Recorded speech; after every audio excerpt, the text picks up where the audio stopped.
Bonsoir mesdames, bonsoir messieurs. La rentrée à l'université c'est lundi prochain, le 3 septembre 2012. Il s'agit de la rentrée académique 2012-2013. À quelques jours de cette réouverture de l'université fermée depuis le 19 avril 2011, il y a un peu plus d'un an maintenant, tout le monde attend la reprise avec beaucoup d'impatience parce que l'université a été réhabilitée entièrement, mais surtout parce que chacun attend des réformes en profondeur. Les optimistes, ils sont nombreux, mais il faut compter aussi avec ceux qui ont quelques zones d'ombre dans l'esprit. Ce soir, on va lever l'équivoque s'il y en a.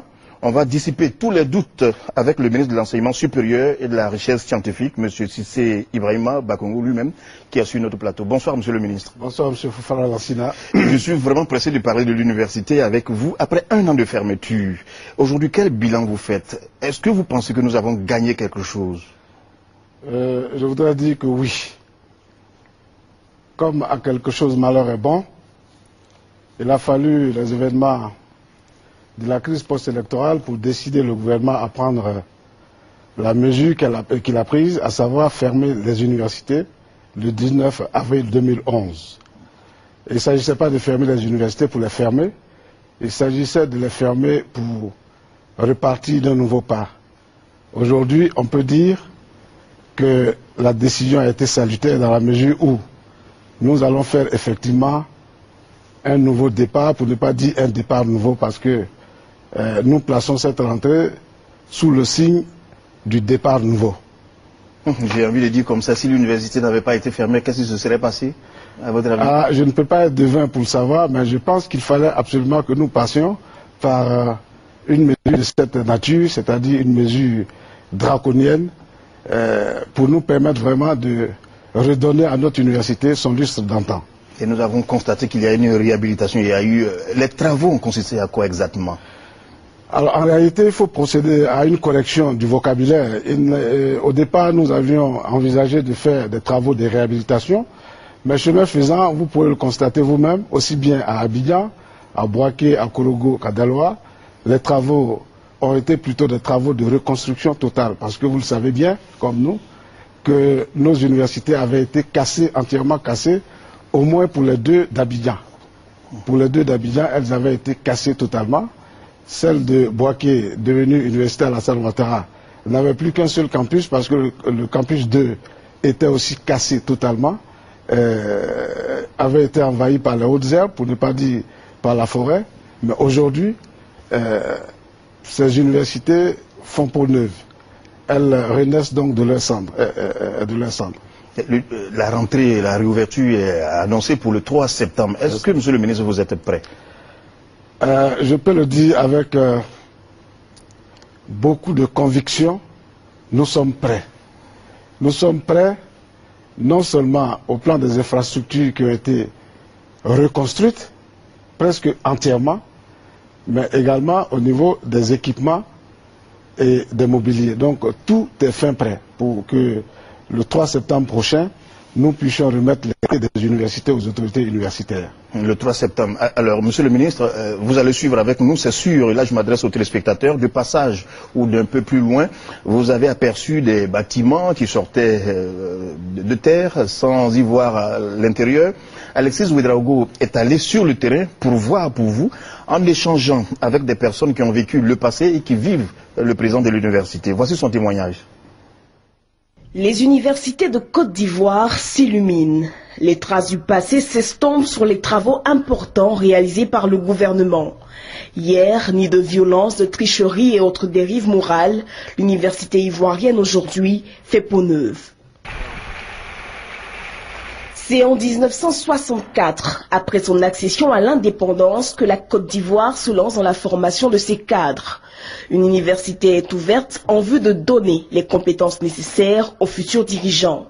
Il s'agit à cette époque de mettre l'accent sur la déontologie, la qualité des enseignements et les valeurs humaines. L'Université de Côte d'Ivoire devient une référence en Afrique. Elle accorde une priorité à la recherche avec une production scientifique importante de 3876 thèses et 530 DEA. C'est l'époque où il fait bon être étudiant. L'université était appelée d'abord le Grand U, c'est-à-dire le grand univers, Et nous qui venons de nos brousses, quand on arrivait à Abidjan et on arrivait à l'université, c'était une nouvelle vie. Et cette nouvelle vie imprimait en nous la démarche, la manière de réfléchir, etc. et l'habillement aussi. L'étudiant, il était respecté dans ce sens-là. Il avait la manière posée de parler, il criait pas, il vociférait pas, mais il parlait ponctuellement pour pouvoir convaincre l'autre. Il y avait une collectivité, une solidarité estudiantine qui dépassait les normes. 1990, la rupture. Les capacités d'accueil n'ont pas suivi l'augmentation exponentielle des effectifs étudiants. Le milieu universitaire connaît des dysfonctionnements qui aboutissent à des crises. La violence s'invite dans le temple du savoir, la morale s'en va, le maître est pris à partie et quelquefois bastonné, c'est le temps des loupards. Avec l'instauration du multipartisme, la politique rentre à l'université, l'étudiant est à la croisée des chemins, c'est le cycle des crises à répétition. C'est à partir de là aussi qu'on a vu des étudiants, on les appelait des étudiants indiqués qui n'étaient pas orientés, des étudiants qui vont bénéficier maintenant de ce qu'on va appeler l'aide.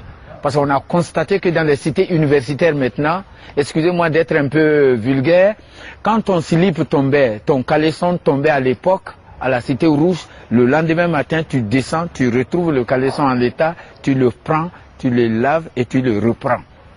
Mais à leur époque, quand ton caleçon tombe, on ne le trouve plus. Mais à quoi sert de voler le kojo de quelqu'un qu'on ne connaît pas? Bon, ça a commencé comme ça. Après, on a assisté à ce qu'on a appelé la pédagogie de masse. Les étudiants ont été massivement orientés et maintenant il n'y avait plus de repères. Et chose grave, les TD qui étaient obligatoires, où on devait être tous là pour faire le TD, on constatait maintenant des absences injustifiées dans les TD. Parce qu'autrefois, quand tu étais absent à 3 TD, on te suspendait la bourse. À partir des années 90, on a vu une autre mentalité d'étudiants, des étudiants qui emballent des êtres humains dans un matelas en polyester et aspergent le matelas d'essence et puis le brûlent. Or, un étudiant, c'est l'humanisme. Mais quand on a vu des étudiants fabriquer un verbe en brûlant, en braisant, comme ils le disent, un autre étudiant qu'ils ont appelé zébier, le verbe zébier, c'était le comble vraiment de la misère intellectuelle, quoi. Et tout a commencé par là. Dans la recherche de solutions, l'État ivoirien opte pour la décentralisation. En 1992, l'Université nationale de Côte d'Ivoire est scindée en 3, l'Université de Cocody, l'Université d'Abomey-Adjamé et l'Université de Bouaké. Ensuite, le programme de décentralisation des universités PDU, initié en 1995, permet la création de 2 unités régionales d'enseignement supérieur, URS à Korogo et Daloa, et la création en 1996 de l'Institut national polytechnique Félix Houphouët-Boigny. Malgré cela, les violences ne s'arrêtent pas et s'étendent même aux nouvelles universités. La décentralisation de l'université a commencé en 1992 avec le plan d'urgence des universités. Ce plan a permis la création de 3 centres universitaires à Cocody, à Bobo-Adjamé et à Bouaké. Par la suite, en 1995, il y a eu la loi de réforme de l'enseignement qui intégrait les 3 ordres d'enseignement, c'est-à-dire l'enseignement primaire, secondaire, technique et supérieur. À l'issue donc de cette loi-là, des décrets ont été pris en 1996 pour créer 3 universités autonomes à Cocody, à Bobo-Adjamé et à Bouaké, et avec la possibilité également de créer des unités régionales d'enseignement supérieur URES. Et les 2 premières URES ont été créées à Korogo et à Daloa, avec la possibilité pour ces URES-là de devenir des universités en principe au bout de 4 ans. 10 ans après, le tableau n'est guère reluisant. L'université n'est plus le temple sacré du savoir, maquis et bars envahissent les campus. Les résidences universitaires et les campus sont dans un état de dégradation avancée. Des étudiants prennent l'université en otage. La Fédération estudiantine et scolaire de Côte d'Ivoire, FESI, fait régner sa loi. Tous ceux qui n'épousent pas ces idéaux ne sont pas les bienvenus. C'est le temps de la machette, des enlèvements, des viols et autres assassinats. La crise post-électorale contribue à aggraver cette situation. L'orientation sur le campus devient un marché noir. Conséquence, le nombre d'étudiants est supérieur aux infrastructures d'accueil. Pire, des groupes armés y élisent domicile.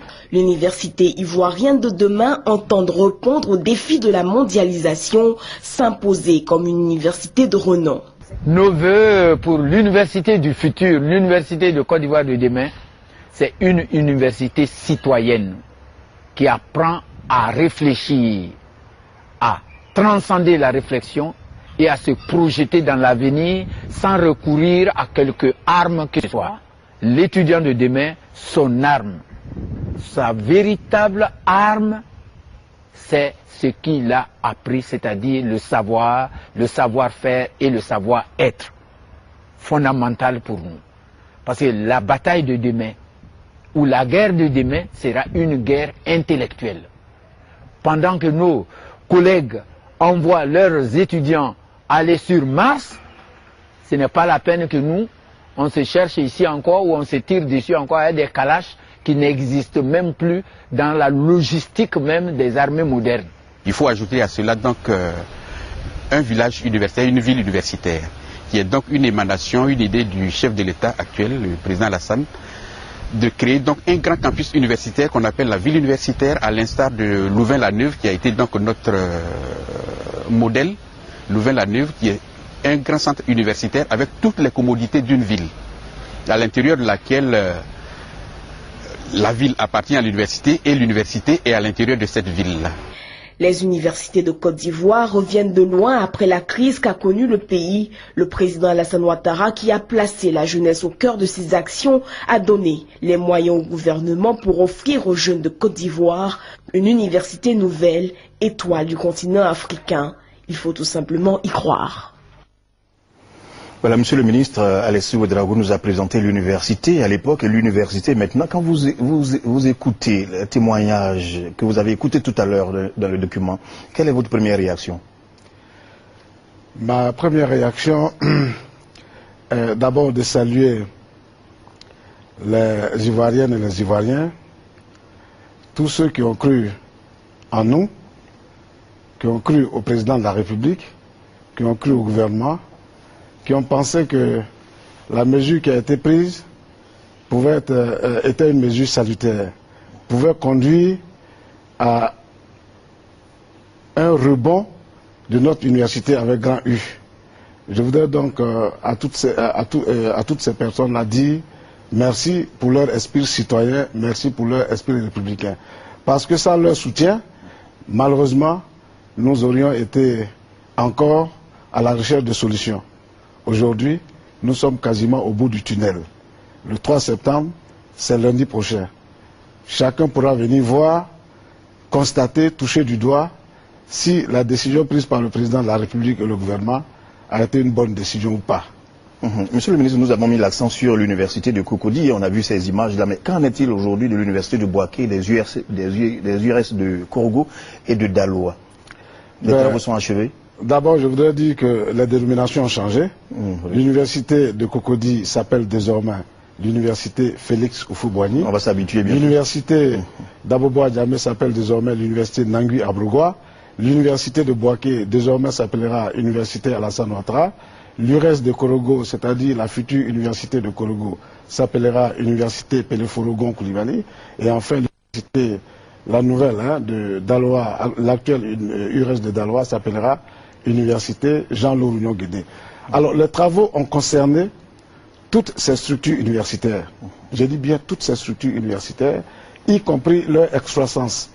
À Cocody, les travaux ont concerné l'université Félix Houphouët-Boigny elle-même, mais ont concerné également l'ex-ESUE, c'est-à-dire l'ex-école supérieure interafricaine d'électricité de Benjerville, ont concerné l'IHA, c'est-à-dire l'Institut d'histoire d'art d'archéologie africain de Nashville, ont concerné l'université de Nangui Abrugwa sur son premier campus, qui est sur donc, le boulevard, le prolongement du boulevard Nangui Abrugwa, face à Filtissac, mais ont concerné également son deuxième site, c'est-à-dire le centre qui se trouve contigu au lycée moderne d'Abobo. À l'intérieur du pays, les travaux ont concerné l'université Alassane Ouattara. Alors, soit dit au passage, cette université comporte 2 campus. Le campus 1, où jusque-là les cours se prenaient, mais également le campus 2, qui était totalement cassé, qui n'existait plus et qui n'existait pratiquement plus. Les travaux ont concerné Korogo. C'est dommage que nous ne puissions pas voir les images de l'université Paul-Forogon Koulibaly. Pour ceux qui ont connu cette université, ils ne la reconnaîtront pas aujourd'hui. Les travaux ont concerné enfin l'université Jean-Louis Guédé. En dehors donc des infrastructures universitaires, ce sont également les résidences universitaires de Bouaké, mais celles d'Abidjan, sur le campus, Mermoz, la Cité Rouge, la Cité de Saint-Jean et enfin la Cité de la Riviera 2. Donc les travaux ont concerné toutes ces infrastructures. Donc, en 8 mois, oui. Je voudrais le préciser. En 8 mois. En 8 mois. Je voudrais vous rassurer aussi, nous avons nos équipes sur le terrain qui arriveront dès demain. Ces travaux ont coûté combien, monsieur le ministre? Parce que nous avons appris qu'il y a des dépassements, du coup. Bon, quand on parle généralement de chiffres, on pense tout de suite à ce qui fâche, à des détournements. Rassurez-vous, je voudrais rassurer les Ivoiriens et les Ivoiriens, il n'y a pas eu, en tout cas au niveau du ministère de l'Enseignement supérieur et de la Recherche scientifique que je dirige, quelques détournements que ce soit, pas un seul franc ne pouvait être détourné, et donc détourné. Les travaux ont coûté, certainement à la fin, on va avoir des chiffres précis, mais environ 100 milliards. 100 milliards, c'était l'équivalent, c'est l'équivalent de trois nouvelles universités.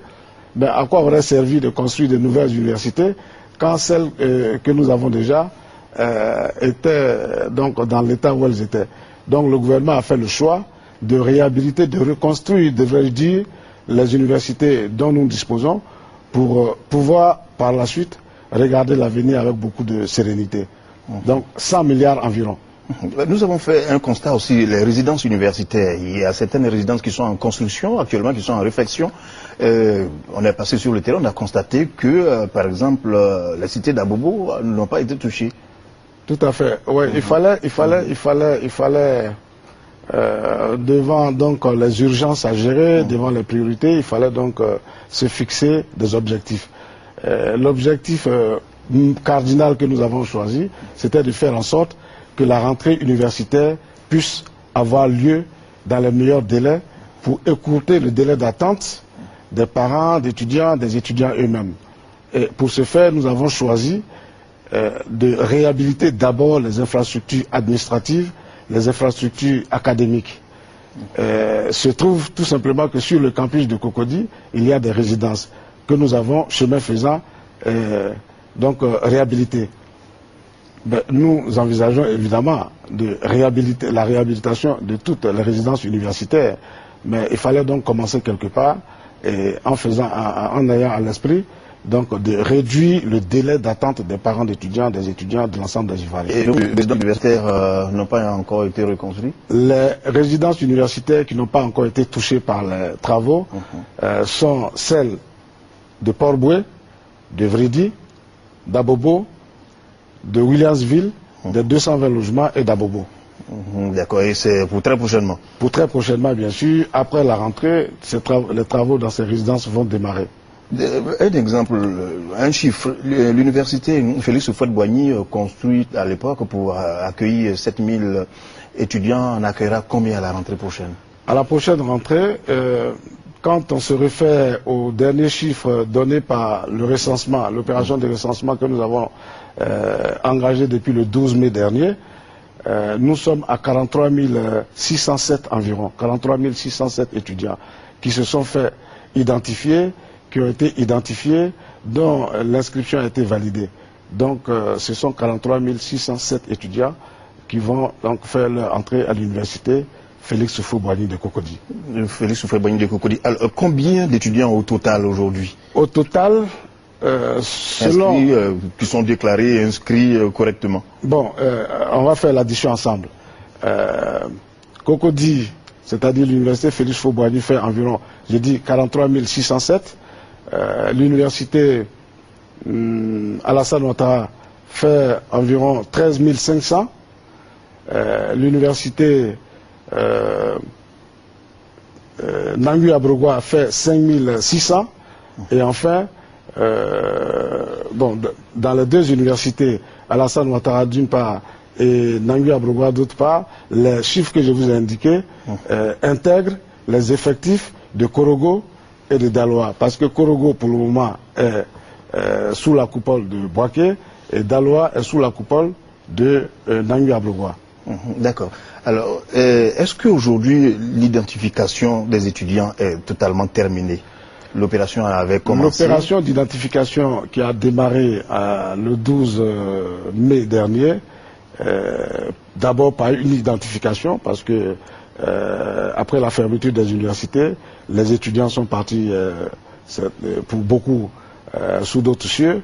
Nous ne pouvions pas faire la rentrée en attendant tout juste le jour de la rentrée pour faire les inscriptions. Donc nous avons démarré suffisamment tôt, en mai, pour permettre aux étudiants, tous ceux en tout cas qui se disent étudiants, dans les différentes universités, dans les UFR de ces universités, de venir se faire identifier. Cela a été fait donc par des inscriptions en ligne. Par la suite, nous avons demandé aux élèves qui étaient en classe de terminale, donc qui étaient en attente de passer le bac, de faire la même chose, mais cette fois-ci sous la forme d'une préinscription, à confirmer après donc, le baccalauréat. Donc, tout cela, toutes ces opérations aujourd'hui vont prendre fin le 31 prochain, c'est-à-dire le 21, le vendredi prochain. Le vendredi prochain, ces opérations vont prendre fin. Il va rester tout simplement une période donc de réclamation pour ceux, malheureusement, soit parce qu'ils n'étaient pas en Côte d'Ivoire, ou alors qu'ils n'ont pas pu faire le déplacement, ou alors qu'ils étaient à des endroits où ils ne pouvaient pas faire les lignes, pour permettre à tous ces retardataires de s'inscrire. Donc le vendredi prochain, c'est-à-dire le 31, l'opération prend fin, et après, c'est une autre phase qui va commencer, c'est l'inscription physique, c'est-à-dire par la présence physique. Tous ceux qui se sont fait inscrire, dont l'inscription a été validée, vont venir maintenant pour apposer leur empreinte. On va donc les photographier en vue de la distribution des cartes d'étudiants, j'allais dire biométriques. Très bien. Et là, vous avez fait une différence entre ceux que vous avez appelés les irréguliers et les litigieux. Tout à fait. Alors, quelle est la différence? Oui, il y a effectivement la panoplie est très importante. Je commence par le cas le plus simple. Certains étudiants avaient décidé de s'installer à demeure dans les universités à des niveaux tels que la licence et la maîtrise. Ils ont passé 10 ans, 15 ans, 20 ans, quelques-uns même culminent à 27 ans. Alors qu'il existe un arrêté dit l'arrêté Vaudier qui fixe la durée à passer par niveau. Donc tous ces étudiants ont été sortis de nos fichiers, ils ne sont plus étudiants, ils ne pourront pas avoir accès, ils ne pourront pas avoir de carte d'étudiant, donc ceux-là ils sont environ 2000. 2000. Environ 2000. Environ 2000. Environ 2000. Quand on fait toutes les corrections, ils sont environ 2000 pour le moment. Mais on continue de faire les recherches. En plus de ceux-là, il y a un autre stock de 10 000 étudiants. Ces étudiants, il y en a un peu de tout dans ce stock. Ce sont des gens qui sont des étudiants qui ne sont pas connus à la scolarité centrale, c'est-à-dire qui n'ont pas fait d'inscription administrative, qui n'ont donc pas payé de droits d'inscription, qui se sont tout simplement fait inscrire dans les UFR, c'est-à-dire qui ont fait une inscription pédagogique, qui ne sont pas connus, je dis bien, par les autorités de l'université, c'est-à-dire la présidence, la scolarité, qui sont seulement connus dans une UFR. Ces étudiants constituent un groupe de cet ensemble de 10 000. Il y en a d'autres qui ne sont même pas reconnus, qui sont même pas connus dans les UFR. C'est seulement lorsque on a fini de passer les examens qu'on les retrouve sur les PV de délibération. Ils ne sont pas connus à l'administration centrale, ils ne sont pas connus à l'administration des UFR, on les retrouve seulement dans les PV d'examen. Donc tout cela constitue le stock de 10 000. Et ceux-là donc sont en train d'être traités, de bénéficier d'un traitement particulier. Et puis il y en a enfin certains qui disent qu'ils sont étudiants. Les cartes qu'ils produisent ne correspondent à absolument rien du tout. Et il y en a enfin un dernier cas. Ce sont des étudiants qui ont présenté des diplômes de baccalauréat qui ont toute l'apparence de baccalauréat régulier, c'est-à-dire celui qui signe le baccalauréat est bien celui qui a signé le baccalauréat est bien celui qui devait le signer, l'année est bonne, sauf tout simplement que ces étudiants, on ne les retrouve pas donc, dans le fichier du baccalauréat, c'est-à-dire ils n'ont pas composé, pour parler de façon simple, ils n'ont pas composé. Donc tout cela constitue le groupe de 10 000. Et donc ce groupe fait l'objet actuellement d'un traitement spécial. Et c'est tout cela qui faisait que les statistiques produites par le ministère ne pouvaient pas être des statistiques viables. Désormais, à partir de cette rentrée 2012-2013, les statistiques qu'on va donner seront des statistiques fiables, à partir desquelles on pourra donc faire des projections. À partir de la rentrée prochaine, celui qui est inscrit à l'université, c'est qu'il a droit à être à l'université. Absolument. Très bien. Puisqu'on parle d'inscription, nous sommes à 30 000 francs, ce n'est pas 100 000 francs, c'est 30 000 francs. Le gouvernement a décidé, vous le savez bien, à la suite... Je voudrais juste avoir la confirmation auprès de vous. C'est bien 30 000 francs, c'est bien sûr que c'est 30 000 francs que les parents d'étudiants et les étudiants doivent payer. Voilà. C'est pour tous les niveaux, 30 000 francs? En tout cas, le gouvernement a statué sur ceux qui devaient payer 100 000 et pour lesquels donc, le gouvernement a décidé de ramener à 30 000 francs la contribution des parents d'étudiants et des étudiants. Et lorsqu'on dit que c'est suspendu, les 100 000 francs c'est suspendu et qu'on est à 30 000 francs maintenant, cela veut dire quoi? Qu'on pourrait revenir là-dessus, on pourrait en discuter plus tard?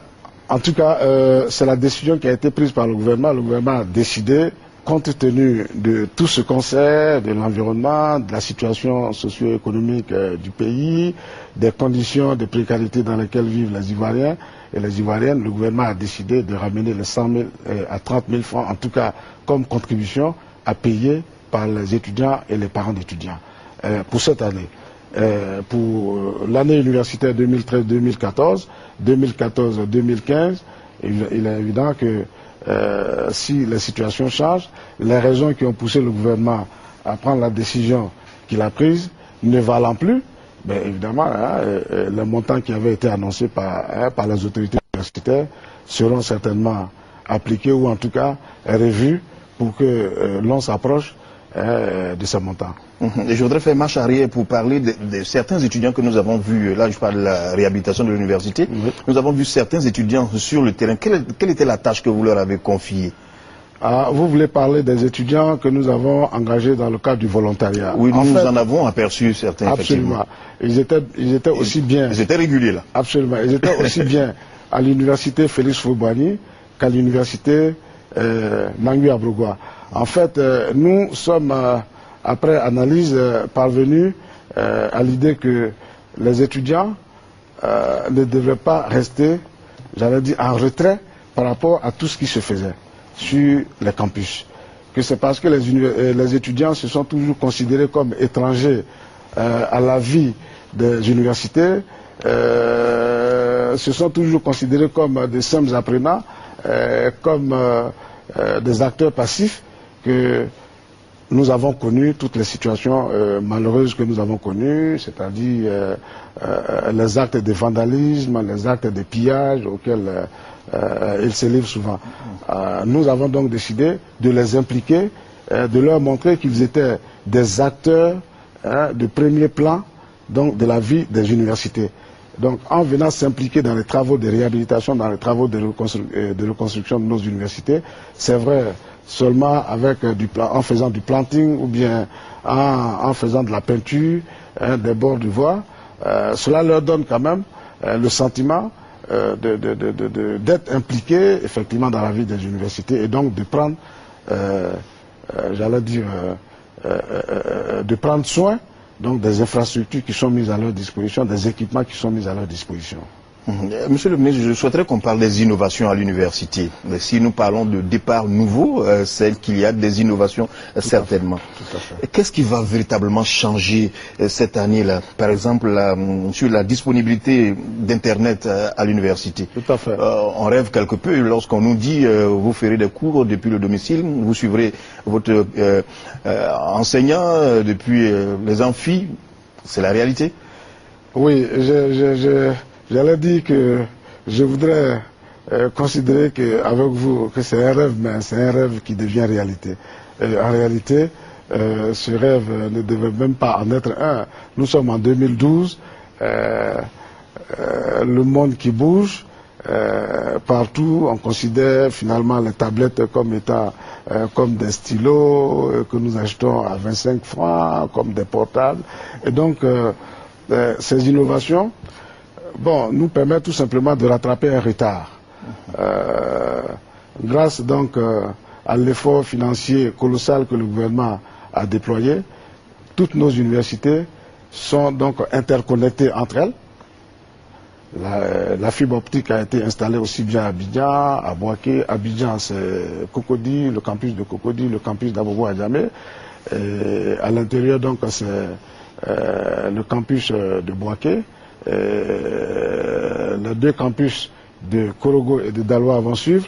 Donc, pour le moment, les universités vont être interconnectées entre elles. Ça, c'est la première chose. Ensuite, dans chacune des universités, des bornes Wi-Fi ont été installées qui permettent aux étudiants, partout où ils se trouvent sur les campus, de se connecter à Internet, de faire tout ce qu'ils ont à faire, de consulter des bibliothèques virtuelles, de se connecter aux plus grandes bibliothèques du monde.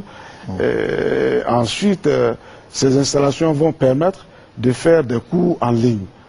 Soit dit au passage, nos enseignants ont été donc formés récemment à la mise en ligne de leurs cours. Parce que tous les cours devront être mis en ligne. Tous les cours devront être mis en ligne pour permettre aux étudiants d'aller sur Internet, aller prendre le cours du professeur Fofana Lassile, anticiper même sur les enseignements. Et puis, des cours pourront être donnés à Abidjan qui seront suivis à Boaké, inversement des cours donnés à Boaké qui pourraient être suivis à Daloa, à Korogo et ainsi de suite. Même des cours pourraient être donnés aux États-Unis, à Houston, parce que nous n'avons pas le professeur dans la discipline qu'il faut, avec la qualification qu'il faut. Par le biais d'une convention passée avec l'université de Houston, ce professeur va donner ce cours à Houston et les étudiants vont le suivre à Cocody, à Boaké, à Daloa ou à Korogo. Voilà vraiment l'une des principales innovations. Alors cela aura deux bénéfices pour nous, deux bénéfices qui me viennent à l'esprit. Le premier bénéfice, c'est que le taux d'encadrement, c'est-à-dire le faible nombre d'enseignants par rapport au nombre d'étudiants, va être corrigé. C'est-à-dire à partir du moment où les étudiants pourront suivre des cours à Boaké qui sont donnés à Abidjan, on n'aura plus besoin donc d'envoyer un enseignant à Boaké. De même, cela va permettre de corriger l'insuffisance d'infrastructures, c'est-à-dire l'insuffisance des capacités d'accueil. Les étudiants n'ayant plus besoin forcément de se lever pour aller s'asseoir dans une salle, mais pouvant suivre leurs cours à partir de leur tablette ou bien à partir d'un ordinateur. Donc nous aurons résolu, en tout cas dans une large mesure, le problème donc de manque de capacité. Tout le monde n'est pas obligé d'être en amphi. Je suis étudiant, je suis à Daokro, le professeur Cissé donne des cours de droit à Cocody, je suis directement. Vous pouvez suivre directement, ou en tout cas, même quand le cours a été donné, vous pouvez le récupérer sur votre tablette. Très bien, puisque vous parlez des enseignants, jusqu'à présent nous sommes à 100 étudiants pour un professeur, c'est pas la norme c'est environ 25 pour 1. La norme, effectivement, selon l'UNESCO souhaiterait. Selon l'UNESCO, c'est un enseignant pour 25 étudiants maximum. 30, mais vraiment 30, c'est un maximum. Malheureusement, qu'on est en train de résoudre ce problème. Malheureusement, à la date d'aujourd'hui, ce taux d'encadrement, ce ratio-là est très faible ici. C'est-à-dire que dans certaines UFR, nous sommes à un taux d'encadrement de 1 enseignant pour 50, ça c'est dans le meilleur des cas, parce qu'on culmine à des taux de 1 enseignant pour 200 étudiants, en criminaux par exemple, un enseignant pour 200 étudiants, et dans d'autres UFR, donc le taux d'encadrement est très faible. Alors l'utilisation des TIC, des technologies de l'information et de la communication, on en parlait à l'instant, va donc nous permettre de résoudre ce problème. Mais également l'accroissement des capacités d'accueil et aussi le recrutement de nouveaux enseignants.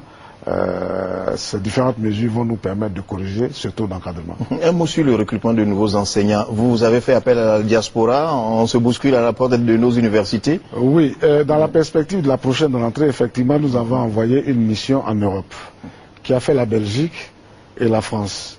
En France, la mission a fait Paris, a fait Toulouse. L'objectif était tout simplement d'aller sensibiliser nos compatriotes ivoiriens, soit qui sont déjà docteurs, qui sont ingénieurs, qui enseignent, qui sont dans la vie professionnelle déjà, ou alors qui viennent de soutenir leur doctorat, ou bien qui sont en instance de soutenance, leur demander de rentrer au pays parce que à la prochaine rentrée, nous aurons besoin d'eux. Évidemment, les conditions, les nouvelles conditions que l'État propose, à travers les différentes mesures qui ont été déjà prises, sont suffisamment attrayantes. Et donc, les Ivoiriens ont répondu massivement donc, à l'appel lancé par les membres de la délégation et ont même dit que c'était une première dans l'histoire de la Côte d'Ivoire. Nous avons envie d'être... Oui, allez-y. Que c'était une première dans l'histoire de la Côte d'Ivoire, que l'État de Côte d'Ivoire déplace j'allais dire, des envoyés pour venir sensibiliser les Ivoiriens qui ont fini donc leurs études, qui ont terminé leurs études, afin qu'ils rentrent au pays. Et donc, très bientôt, une session extraordinaire de la Commission nationale de recrutement des enseignants du supérieur va se dérouler, qui a déjà beaucoup de dossiers à instruire. Et RTI 1 a envie d'être la première télévision à avoir l'information. Ils sont combien à peu près ceux qui vous ont déjà contacté, les enseignants qui ont l'intention d'entrer? Je ne saurais, pour être honnête, vous dire le nombre précis, mais ce que je peux vous dire, c'est que l'appel a été entendu bien sûr en Belgique, a été entendu en France, mais même aux États-Unis, en Allemagne, ainsi qu'en Grande-Bretagne où la mission ne s'est pas rendue, l'appel a été là aussi entendu. Donc nous nous attendons à accueillir beaucoup d'Ivoiriens, des docteurs, des ingénieurs, des gens qui ont travaillé, qui ont une expérience éprouvée dans l'enseignement, mais également dans les différentes disciplines. Ce sont tous ceux-là qui vont venir. Et les cars de transport pour les étudiants n'existent plus, mais on a entendu parler dans le nouveau programme de bus électriques. Tout à fait. Sur le campus. Sur le campus. Oui, effectivement, vraiment nous voulons donner... Seulement dans le centre du campus. Absolument. Nous voulons donner à nos campus la vraie définition du campus, c'est-à-dire la vraie vocation des campus. Les campus, ce n'est pas des lieux... de démonstration de richesse, ce n'est pas des lieux de démonstration de fortune, ce n'est pas des lieux de rallye. Les campus, c'est des lieux studieux, des lieux où on entreprend des études supérieures et donc où on a besoin de tranquillité, de sérénité. C'est pour cette raison que nous avons décidé, et puis bien sûr il y a l'environnement qui prend un coup, nous avons donc décidé que à la prochaine rentrée, la circulation des véhicules sera réduite au strict minimum sur nos campus. Nous ne réinventons pas l'eau chaude. Cela existe dans beaucoup d'autres campus à travers le monde, dans les campus modernes à travers le monde. On ne circule pas avec des véhicules dans l'enceinte du campus où tout le monde est à pied, ou alors ce sont des navettes qui circulent, qui rallient les différents points de campus. C'est ce que nous voulons faire. Nous avons donc eu la promesse faite par un opérateur économique, dont je voudrais taire le nom ici, de nous mettre à disposition des bus électriques pour faire la navette à l'intérieur des campus. Donc les véhicules, les usagers vont venir, que ce soit les enseignants, que ce soit le personnel administratif et technique, voire même des étudiants, qui ont des moyens vont venir avec leurs véhicules, vont les stationner à dans des parkings et tout le monde va circuler ou à pied ou en navette. D'accord. Maintenant, parlons de la formation elle-même, Monsieur le ministre. Est-ce qu'aujourd'hui nos universités sont prêtes à basculer dans le système LMD? Parce qu'on en parle souvent avec beaucoup d'inquiétudes. Alors, je voudrais vous exprimer ces inquiétudes-là. Est-ce qu'il y a de quoi avoir des inquiétudes? Il n'y a pas d'inquiétude à avoir. Et pourtant, concernant le basculement de notre enseignement supérieur dans le système LMD. Et il ne faut pas avoir une idée, j'allais dire, fantastique de cette réforme. Il faut avoir une idée très simple. Le système LMD, c'est donc le L, c'est la licence, le M, c'est le master, le D, c'est le doctorat, c'est la règle 3 plus 5 plus 8. C'est une simple manière d'organiser l'enseignement, une simple manière d'organiser la formation. Et une manière d'organiser la formation qui permet donc au bout de créer une adéquation entre la formation et l'emploi. Nous avons toujours décrié le fait que notre formation, la formation donnée dans nos universités, ne prenait pas en compte les besoins du développement du pays, ne prenait pas en compte les besoins des entreprises. Là, avec le système LMD, vraiment, ces besoins seront pris en compte. Nos enseignants, nos chercheurs, les responsables des universités ont fait suffisamment de fonctions depuis 2006 jusqu'à maintenant. C'est en 2009 que la Côte d'Ivoire a été d'ailleurs, je voudrais le préciser, l'un des premiers pays à avoir donc appliqué la directive de l'UEMOA en faisant prendre un décret, en prenant un décret pour passer au système LMD. Depuis donc 2006 jusqu'à maintenant, les enseignants se sont formés et continuent de se former au système LMD. Le personnel administratif et technique a été formé au système LMD. Les étudiants eux-mêmes sont sensibilisés de sorte à ce qu'ils puissent appréhender ce système avec suffisamment d'assurance et suffisamment d'espoir. Donc il n'y a absolument aucune inquiétude à avoir. C'est un système très simple qui repose sur, bien sûr, du présentiel, c'est-à-dire la présence de l'étudiant à des cours. Mais cette présence, je vous l'ai dit, peut donc se faire en ligne, mais également qui repose sur un travail personnel de l'étudiant. Depuis déjà la première année, l'étudiant va se familiariser avec la recherche. Donc c'est un système devant lequel il n'y a absolument aucune raison d'avoir quelque appréhension que ce soit. Et pourtant, il y avait quelques appréhensions et surtout, on a encore à l'esprit le passage lorsqu'on parlait des UV. Tout à fait. Il y a eu des problèmes, il y a eu des problèmes à régler avec les UV. Oui, il y a eu des problèmes. On ne vivra plus la même chose. Il y a eu des problèmes avec le système d'UV. Ces problèmes ont été diagnostiqués. Les causes des problèmes ont été diagnostiquées.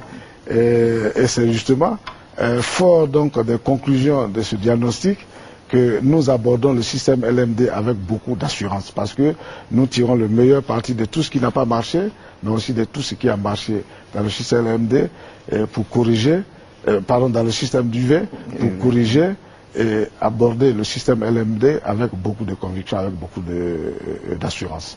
Est-ce qu'on sent venir de nouvelles filières? Il y a quelque chose de neuf? Non, la création des filières, pour nous, doit quand même reposer sur des choses assez simples. On ne crée pas les filières par simple plaisir. L'enseignement supérieur et la recherche scientifique, en tout cas notre credo au ministère, c'est enseignement supérieur et recherche scientifique, moteur du développement. Il ne peut pas avoir de développement sans enseignement supérieur, sans recherche scientifique. C'est impossible. Regardez tout simplement à travers le monde. Les plus grands pays, dans les plus grands pays, regardez la part du budget national qui est affecté à l'enseignement supérieur et à la recherche scientifique. Ce n'est pas par simple plaisir, c'est simplement par une reconnaissance du rôle moteur que joue l'enseignement supérieur et la recherche scientifique dans le développement. Donc on ne crée pas des filières pour le plaisir de créer des filières. Il faut que les filières qui sont créées soient en adéquation avec les besoins de développement du pays. Il faut que les filières qui sont créées débouchent sur des emplois. Il faut que les filières qui sont créées permettent au pays d'aller de l'avant. On ne va pas créer, je prends cet exemple, on ne va pas créer une filière en aéronautique civile quand nous n'avons pas un aéronef, quand nous ne savons pas, à plus forte raison, fabriquer un aéronef. Donc, à quoi servirait donc de créer une filière en gestion aéronautique ou bien en fabrication aéronautique en Côte d'Ivoire? Donc, les filières sont créées en fonction des préoccupations du moment, en fonction des besoins, en fonction donc des projections que nous faisons. Et en fonction des besoins des entreprises, ces derniers temps, vous avez beaucoup échangé avec les entreprises, vous vous êtes entendu sur... il y a une plateforme. Je voudrais d'ailleurs lancer de votre plateau ici un appel pressant aux opérateurs du secteur privé. Je voudrais leur lancer un appel pressant parce que notre ordre d'enseignement a souvent été critiqué de fonctionner dans une tour d'ivoire, de fonctionner en vase clos, sans aucune préoccupation des contraintes de développement du pays. Depuis 2007, nous avons engagé un partenariat avec le secteur privé, qui nous a conduit donc à la signature d'une convention entre, d'une part, le ministère de l'Enseignement supérieur de la Recherche et la Recherche scientifique, et d'autre part, le secteur privé, avec ces deux têtes. Le secteur privé avec ces deux têtes, c'est-à-dire la CEGESI et la Chambre de commerce. Nous avons signé cette convention, c'est une convention cadre qui doit être appliquée par des accords sectoriels, convention qui comporte un certain nombre d'engagements, mais aussi de droits de part et d'autre. C'est vrai que depuis cette convention peine, disons, à nous conduire à des résultats probants. Une commission a été mise en place, commission paritaire, dirigée donc par un représentant du secteur privé, qui travaille jour et nuit. Malheureusement, nous ne sentons pas beaucoup d'engouement. Je voudrais donc, de la part du secteur privé, et pourtant, nous associons le secteur privé à toutes nos rencontres, à toutes nos prises de décision, à toutes nos initiatives. Je voudrais donc lancer un appel pressant au secteur privé afin qu'il prenne la place qui lui revient dans l'enseignement supérieur et la recherche scientifique. Je dis bien dans l'enseignement supérieur et la recherche scientifique. Je suis sûr que votre appel a été entendu, Monsieur le ministre, et qu'après cette émission, vous serez appelé. Monsieur le ministre, encore un mot sur le système LMD. Est-ce qu'il s'applique dès cette rentrée à tout le monde et tout de suite, ou bien de façon graduelle? Nous avons eu donc un débat sur l'application graduelle ou l'application intégrale. À la date d'aujourd'hui, je crois que nous avons décidé d'aller à une application graduelle. Une application graduelle qui veut dire deux choses. Oui. La première chose, c'est vraiment d'aller par niveau. C'est-à-dire le L1, le L2, le L3, c'est-à-dire donc le L. Et puis la deuxième chose, il y a certainement des UFR qui sont en avance sur d'autres.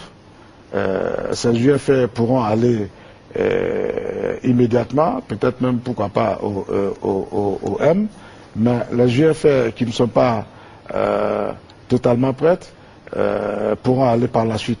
Mais lors du dernier séminaire que nous avons organisé à Grand Bassam pour définir les curricula, je crois que le démarrage va se faire de façon graduelle pour toutes les UFR, parce que les curricula, je crois, ont été définis pour toutes les UFR. Donc, application graduelle. J'ai envie de bien comprendre. On commence par où? L? On commence par le L, évidemment. Le L qui est le premier niveau. Oui. Et le premier niveau du L, c'est le L1. Oui. Ce que nous appelions avant première année. Le L2, c'est ce que nous appelions avant la deuxième année. Oui. C'est-à-dire le DEG 1, le DEG 2. Et le L3, c'est ce que nous appelions la licence. Bien. Donc ça commence par le L. Le L et donc le L1. C'est-à-dire la première année pour progresser. Cette année, le M n'est pas concerné. Non, le M n'est pas concerné. Justement, c'est cette précision que nous avons souhaité avoir. Alors, Monsieur le ministre, deux choses à la fois. La rentrée, c'est le 3.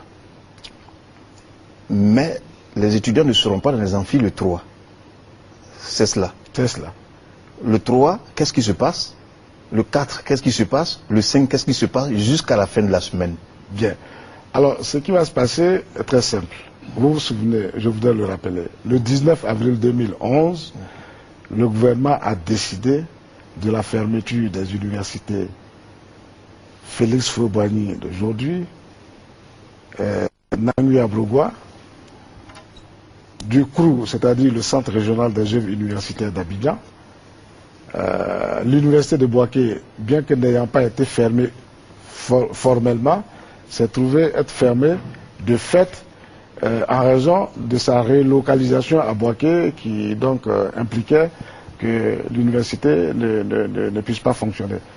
Bien, voilà, donc après les travaux, le gouvernement va lever la mesure de fermeture de façon symbolique en remettant les clés des universités aux autorités universitaires. Il appartient aux autorités universitaires et seulement à elles de fixer la date précise à laquelle les cours vont démarrer de façon effective. Nous allons tout simplement, nous, gouvernement, nous assurer que la date qui va être fixée à l'université Félix Houphouët-Boigny ne sera pas, j'allais dire, très loin par rapport à celle qui va être fixée à l'université d'Nangui Abrogwa et ainsi de suite. Nous allons veiller à ce que les cours démarrent effectivement dans la même période, peut-être pas exactement le même jour, mais à la même période, pour ne plus que nous arrivions aux années en dents de scie que nous avons connues par le passé, des années où Cocody était en 2008-2009, quand Bouaké était en 2005-2006, Abobo Djamé en 2009-2010. Nous ne voulons plus connaître cette situation.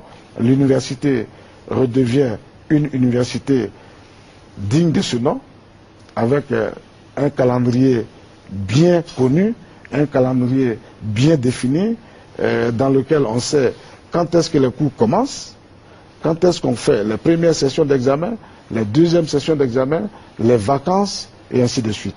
Donc, pour répondre à votre question de façon simple, le 3, le gouvernement remet les clés des universités aux autorités universitaires, à charge pour elles, chacune dans son université, de fixer la date de démarrage effectif des cours. Et le contenu de ces journées-là, qu'est-ce que ça va être? Des conférences, par exemple? Parce que nous avons appris, on s'informe qu'il y a de hautes personnalités qui arrivent en Côte d'Ivoire par rapport à cela. Tout à fait.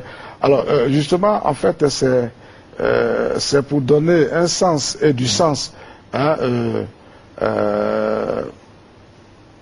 au terme départ nouveau que nous avons fait les choses, pas comme on l'aurait fait si c'était agi d'une rentrée banale. L'université a été fermée pendant 1 an, nous avons fait les travaux pendant 8 mois, nous sommes au bout.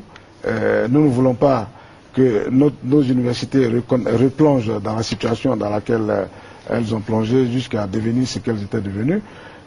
Nous voulons faire donc un départ nouveau qui veut dire une rupture totale avec le passé. Et donc, les dénominations ont changé, c'est symbolique, c'est un signe. Des personnalités vont venir de l'extérieur, ce sont des étudiants, notamment des différentes organisations syndicales d'étudiants de France, qui vont arriver, qui vont venir échanger avec leurs collègues, leurs amis ivoiriens, qui vont échanger avec eux sur les pratiques syndicales des étudiants français, qui vont donc leur dire comment est-ce qu'ils contribuent au développement de leurs universités respectives. Et nos étudiants vont donc, en tout cas c'est notre rêve, c'est notre souhait, vont donc apprendre ces bonnes pratiques. De même, des icônes vont venir, que ce soit du monde des sports, du monde de la musique, du monde scientifique. Mais ce serait bien qu'on ait déjà des noms. Qui vont venir donc témoigner, Alors, comme je ne peux pas avec certitude confirmer que tous ceux que nous avons invités seront là, il y a par exemple notre compatriote Tidjane Thiam, qui est le président du groupe Prudential, que nous avons contacté, qui nous a répondu. qui nous a dit que compte tenu de son calendrier, parce que ce calendrier a été défini depuis longtemps, il ne pourra pas être là, mais il fera en sorte de nous envoyer un message vidéo dans lequel il va s'adresser aux étudiants ivoiriens. Nous avons contacté également Didier Drogba, nous avons contacté Samuel Etofis,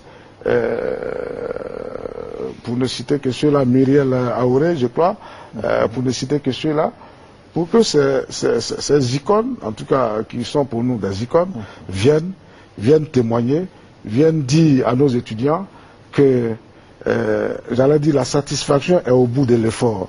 C'est au bout du travail bien fait, du travail fait avec acharnement, qu'il y a la récompense. Et non pas au bout de la facilité. Donc tout cela, pour nous, participe donc de l'idée de départ nouveau. Il y a évidemment des grands conférenciers que nous entendons également, des grands conférenciers qui vont venir nous entretenir sur des thématiques en phase donc avec l'idée de départ nouveau.